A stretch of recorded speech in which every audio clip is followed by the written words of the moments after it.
Damn it. ఏంటిటా కుండబద్దలు కొడతా అత్త. నమస్కారం, కుండబద్దల ప్రేక్షకులకి స్వాగతం.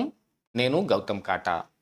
ఈ వీడియోలో నేను మీతో చెప్పాలనుకునే అంశం, వైసీపీ సోషల్ మీడియా యాక్టివిస్టులు అంటే బూతులు మాట్లాడేవాళ్ళు కానీ, విశృంఖల పోస్టులు పెట్టేవాళ్ళు కానీ, మార్ఫింగ్ వీడియోలు ఫోటోలు తయారు చేసి ఆ పోస్టులు మొత్తాన్ని విచిత్రంగా వివిధ రకాల్లో వివిధ సోషల్ మీడియా హ్యాండిల్స్లో పోస్ట్ చేసే వాళ్ళందరికీ ఇప్పుడు మూడింది. వాళ్ళందరి అరెస్టులు జరుగుతుంటే వైఎస్ఆర్ కాంగ్రెస్ పార్టీలో ప్రకంపనలు మొదలైపోయాయి. ఈ బలాన్ని చూసుకుని నాయకులు కూడా చాలా విర్రవీగారు ఆ రోజున. అలాంటి ఈ చిన్న చిన్న చేపలన్నిటినీ పట్టి ఇప్పుడు అరెస్ట్ చేయటం కానీ, కోర్టులో రిమాండ్కు రావటం కానీ, వాళ్ళు ఇస్తున్న వాంగ్మూలాల ద్వారా పెద్ద చేపలకి తిమింగళాలకి ఎరవేసినట్టుగా కనిపిస్తోంది. అందులో ముఖ్యంగా ఈ వర్రా రవీందర్ రెడ్డి అరెస్టు తరువాత అవినాష్ రెడ్డికి టైం దగ్గర పడింది, అవినాష్ రెడ్డి కూడా మూడింది అనేది ఇప్పుడే బయటకు అందుతున్న సమాచారం. ఈ వర్రా రవీందర్ రెడ్డి ఇచ్చిన స్టేట్మెంట్ ఆధారంగా కొంతమంది అర్జున్ రెడ్డి అని కానీ, ఈ అవినాష్ రెడ్డి పిఏ రాఘవ్ రెడ్డి మీద కానీ నిఘా పెట్టారు. వాళ్ళని పట్టుకునే ప్రయత్నాలు విస్తృతంగా జరుగుతుంటే, దీనంతటికీ కారణం వైఎస్ అవినాష్ రెడ్డే అనేది ఇప్పుడు వర్రా రవీందర్ రెడ్డి ఇచ్చిన స్టేట్మెంట్ ప్రకారంగా బయటకు వచ్చింది. షర్మిల మీద కావచ్చు, సునీత రెడ్డి మీద కావచ్చు, ఇటు అప్పుడు విపక్ష నాయకులుగా ఉన్న టీడీపీ నాయకుల మీద కావచ్చు, అంటే వంగలపూడి అనిత ఎక్కువ బాగా యాక్టివ్గా వీళ్ళు అధికారంలో ఉన్నప్పుడు వీళ్ళని ఇరకాటంలో పెట్టే స్పీచ్లన్నీ చేసిన వంగలపూడి అనిత మీద కావచ్చు, లోకేష్, చంద్రబాబు నాయుడు, లేకపోతే మరి జనసేనకు సంబంధించిన వాళ్ళు పవన్ కళ్యాణ్ కావచ్చు, మిగతా వాళ్ళ మీద విశృంఖలమైన పోస్టులు విపరీతంగా స్ప్రెడ్ చేసేయటంలో చాలామంది పాత్రే ఉంది. అందులో ఒకడు ఈ అవినాష్ రెడ్డి కూడా అనేది ఇప్పుడు వర్రా రవీందర్ రెడ్డి చెబుతున్న స్టేట్మెంటు.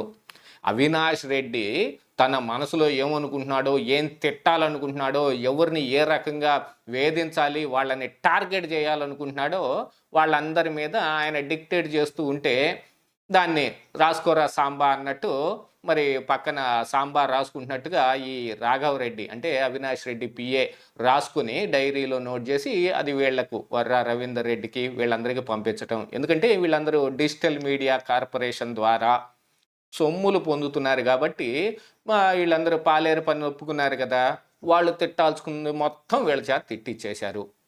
మరి వీళ్ళని పట్టుబడినప్పుడు అసలు పేర్లు ఏమిటి, ఎవరున్నారు దీని వెనక అనేది మొత్తం వాళ్ళు పోసుకొచ్చినట్టు చెబితే ఇప్పుడు అవినాష్ రెడ్డి వంతు అయ్యింది.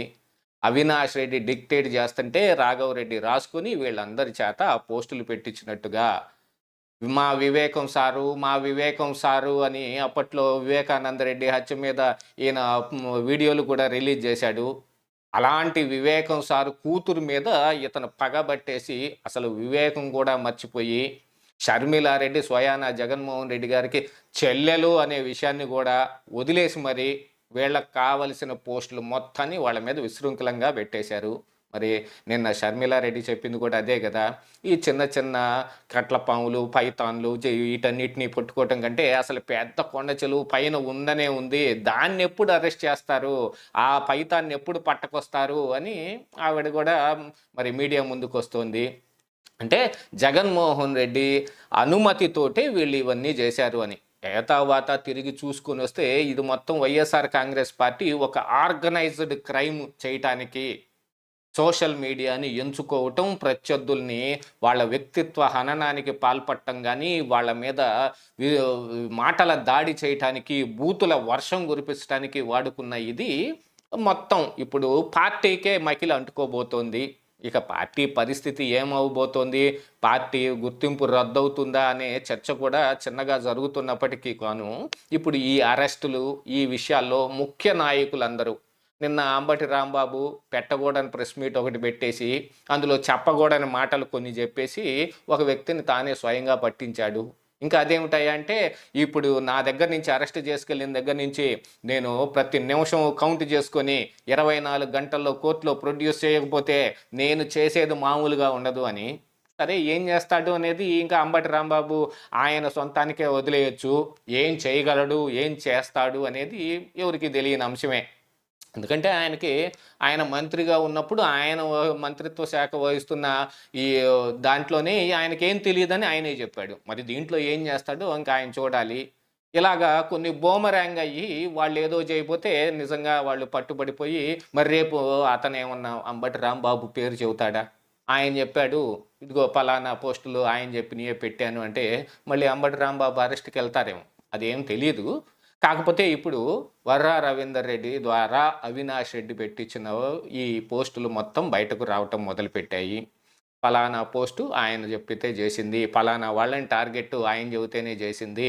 దానికి రాఘవ్ రెడ్డి సాక్ష్యం. ఆయన దగ్గర నుంచే మాకు ఫీడ్ వస్తుంది అనే దాంట్లో వాట్సాప్ చాటులు కావచ్చు, వాళ్ళు మాట్లాడుకున్న వివిధ రకాల మాధ్యమాల్లో మొత్తాన్ని దా దాన్ని డిజిటల్ ఫోరెన్సిక్ ద్వారా దాన్ని కూడా నిర్ధారించటం జరిగింది. డిలీట్ చేసిన వాటిని కూడా రిట్రీవ్ చేసే అవకాశాలు ఈ రోజుల్లో మెండుగా ఉన్నాయి కాబట్టి పలానా నెంబర్ నుంచి పలానా మెసేజ్ వచ్చింది, డిలీట్ చేశాను, దాన్ని రిట్రీవ్ చేస్తారు.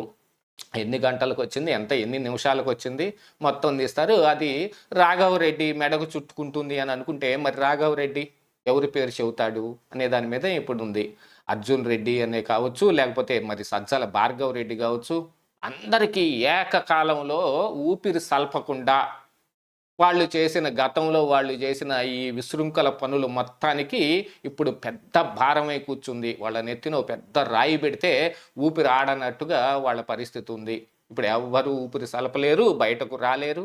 దీంతో పాటుగా హైకోర్టులో ఏదైనా మొన్నటి దాకంటే ఈ హెబియస్ కార్పస్ పిటిషన్ వేసేవాళ్ళు ఎవరిని కనిపించకుండా పోయారు, పోలీసులు ఎత్తకపోయారేమో అని అనుమానాలు ఉన్నాయి, ఇలాంటివి. దాంతో సోషల్ మీడియా యాక్టివిస్టులు వీళ్ళని ఇదిగో పలానా కారణాలకి మేము అరెస్ట్ చేయడం జరిగిందనేది హైకోర్టులో పోలీసులు కూడా చెప్పడంతో ఆ సీసీ కెమెరా ఫుటేజ్లు ఇవ్వండి, వాళ్ళని ఏమి హింసించకండి, వాళ్ళకి ఏం చేయకండి అని నిర్దేశంతో వెళ్తే ఇప్పుడు అరెస్ట్ నుంచి మాకు ఉపశమనం ఇవ్వండి, ముందస్తు బెయిల్ ఇవ్వండి అని ఈ సజ్జల భార్గవ్ రెడ్డి లాంటి వాళ్ళందరూ కోర్టుకు వెళ్తే వాళ్ళకి చొక్కెదురైంది. దీంతో పాటుగా ఈ మా సోషల్ మీడియా కార్యకర్తలని టార్గెట్ చేసుకొని మరి వీళ్ళందరూ అరెస్ట్ చేస్తూ ఉన్నారు, దీని నుంచి మాకు ఉపశమనం ఇవ్వండి అని కోర్టుకు వెళ్తే మళ్ళీ వైఎస్ఆర్ కాంగ్రెస్ పార్టీకి నెత్తిన పిడుగుపడ్డట్టే అయింది. ఇలాంటి అసభ్యకరమైన పోస్టులన్నీ పెడితే అరెస్ట్ చేయక హారతలు పడతారా అన్న రేంజ్లో మరి కోర్టు వాళ్ళని తిరిగి ప్రశ్నించిన దాంతో మళ్ళీ చెవులు జాడించుకుంటా వెనక్కి రావటం వాళ్ళ వంతు అయితే, ఇప్పుడు ఈ అరెస్టు కాబడిన వ్యక్తులందరూ ఇచ్చే వాంగ్మూలం మీద ఏ పెద్ద తలకాయల పేర్లన్నీ బయటకు రాబోతున్నాయి. ఎప్పటి వరకు మనం చూసింది చిన్న చిన్న ఈ సోషల్ మీడియా యాక్టివిస్టుల పేర్లే. ఇక మీదట వంతు నాయకులది కాబోతోంది. కాకాని గోవర్ధన్ రెడ్డి లాంటి వాళ్ళు పెట్టిన పోస్టులకు కూడా వాటి మీద కూడా పోలీసులు విచారణ చేసి 41A నోటీస్ ఇచ్చి విచారణకు రమ్మన్నారు. అందులో ఆయన ఏమేం చేశాడు అనే దాని మీద ప్రశ్నించడం కూడా జరిగింది. ఇక మీదట నాయకులు వంతు అందులో ఫస్ట్ ఉండేది అవినాష్ రెడ్డే. ఖచ్చితంగా అవినాష్ రెడ్డి అరెస్టు జరుగుతుంది ఈసారి, గతంలో సిబిఐ చేసినట్టుగా కాకుండా అనేది ప్రజలందరూ చర్చించుకుంటున్న అంశం. ఇదే ఈరోజు కుండబద్దలు.